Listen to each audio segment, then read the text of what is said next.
Hello! Today we will explore the distribution of electrons at the outer energy level and how elements are distributed in the first 4 periods of the periodic table. Take a look at this partial representation of the periodic table. While it consists of 7 periods, it's crucial to understand the structure of the initial 4 periods in detail, as it gives us insight into the overall arrangement of elements. Let's delve into the first period, where hydrogen takes the first position. In this regard, comprehending the distribution of electrons at the external energy level becomes essential in understanding the progression of elements in the periodic table. He's got 1s sublevel filling in. Hydrogen takes its place in the first group. Next, after hydrogen, is helium. It would seem that it should occupy a place in the neighborhood next to hydrogen, since it has 2 electrons at the outer level. But it is an exception to the periodic table, and it is distributed here, being conditionally in the group where the noble gas elements are located, but it also fills the s sublevel.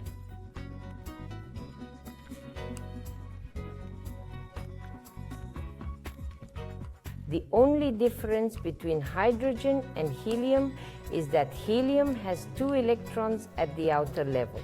So it is 1s2, but hydrogen has 1s1. Now the second period. It starts with lithium and beryllium. These are the elements that have 2s filling under the level. Lithium has Si, beryllium has s2.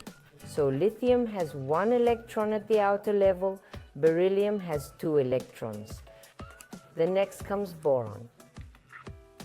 Boron has 3 electrons at the outer level. Carbon has 4 electrons, nitrogen has 5, oxygen has 6 electrons, fluorine has 7 electrons, and neon will have 8, respectively. To clarify again, the noble gas helium at the top is here as an exception because it is also an inert gas. Thus, it turns out that in this sequence, there is a filling of 2p under the level. The third period starts with sodium and magnesium, so they have 3s under the level. Sodium again has 1 electron. Let's sign off. And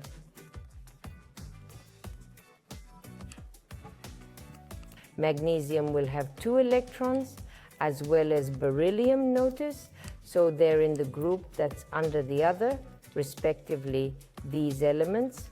Aluminum has 3 electrons in the outer level. Silicon has 4. Phosphorus 5 electrons, sulfur has 6 electrons, chlorine has 7 electrons, and argon has 8 electrons. In these elements, the 3p sublevel is filled. Next, in the fourth period, the first 2 elements are again elements that have s sublevel filled. Potassium has 1 electron, calcium has 2 electrons, and they fill. And it turns out that it is 4s sublevel.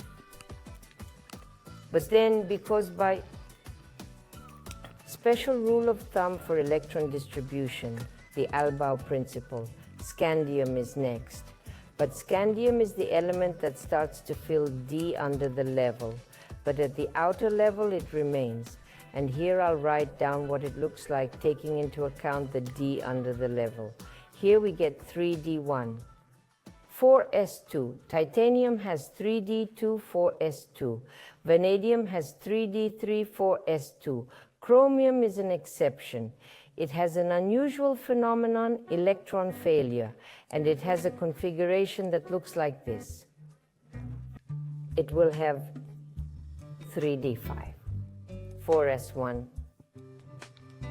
Manganese, filling continues, 3d5, 4s2. In iron, 3d6, 4s2. Cobalt has 3d7.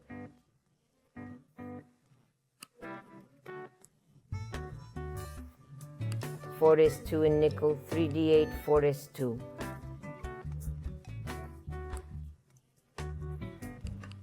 Copper. It also has a failure of electrons, and the configuration is 3d10, 4s1.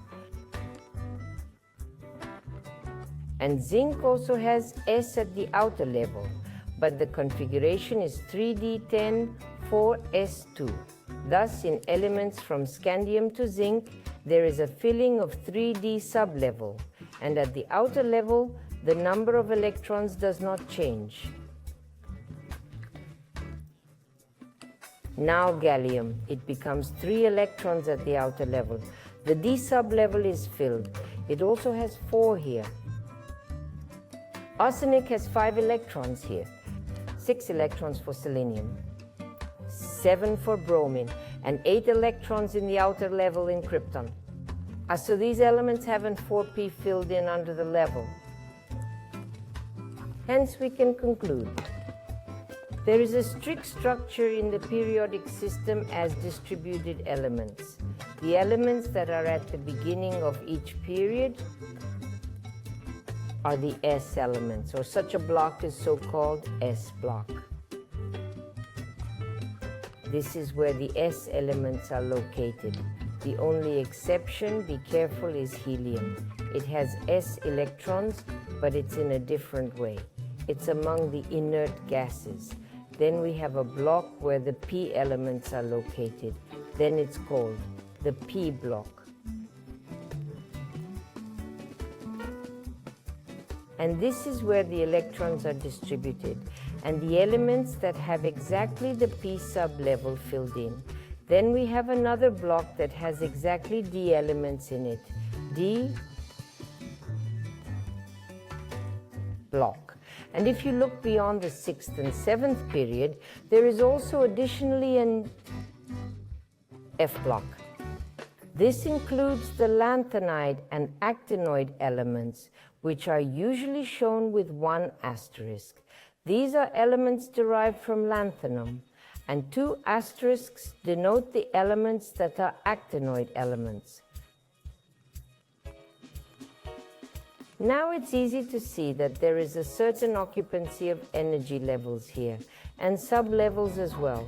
That is, the S electrons are always followed by P electrons if it concerns the first 3 periods. Here S is always followed by P sublevels. But starting from period 4 and so on, this sequence will change. Here the S electrons will come first, and the S electrons fill in, and then comes the block of D electrons, D elements. And accordingly, below, already in the 6th and 7th period, the F block appears. These are lanthanides and actinoids. But I would like to draw your attention to the fact that there are elements like chromium and copper which have the so-called failure of electrons. If we talk about the first 5 periods, such elements are chromium and copper, which are in period 4, and there are also elements niobium, molybdenum, ruthenium, rhodium, palladium, and silver, which are below. There is a failure of electrons in these elements. The reasons for this electron failure are usually to keep the elements in a stable configuration or to fill previous levels so that this stability is increased or to increase valence. That is, there are a variety of reasons for electron dips. Plus, you can navigate the periodic system and predict, firstly, how many electrons will be on the outer level, but knowing the peculiarity of the construction of elements of a large period, starting with IV, as well as electrons you can see by group number. Just please be careful, because in the periodic table, in the modern table, there are group numbers. But the group number of, let's say, hydrogen, lithium, and sodium, it's 1. In beryllium, magnesium, calcium, it's 2. But scandium in the modern periodic table and all standing under it are already in group 3. The 4th is titanium, the 5th is vanadium, the 6th is chromium, the 7th is manganese, the 8th is iron, the 9th is cobalt, nickel is the 10th, the 11th is copper group, and zinc is the 12th. Then the next elements go already 13th, 14th, 15th, 16th, 17th, and 18th. That is, the numbers of the groups are arranged as follows. The first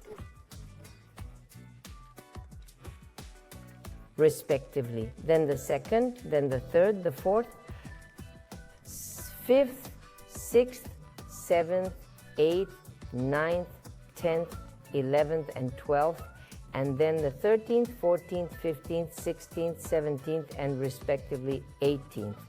But please don't forget helium, it has a special feature. And so please be careful. These numbers should not confuse you a little bit, because these numbers are not an indicator of how many electrons you have at the outermost level, because in scandium, this triplet is the sum of these electrons D and C. Similarly, in nickel, you can see D8, 4C2 for a total of 10. This is done to make it convenient to calculate the external and pre-external energy levels. But to calculate the electrons exactly on the outer level, you need to know exactly what sequence exists in the periodic system.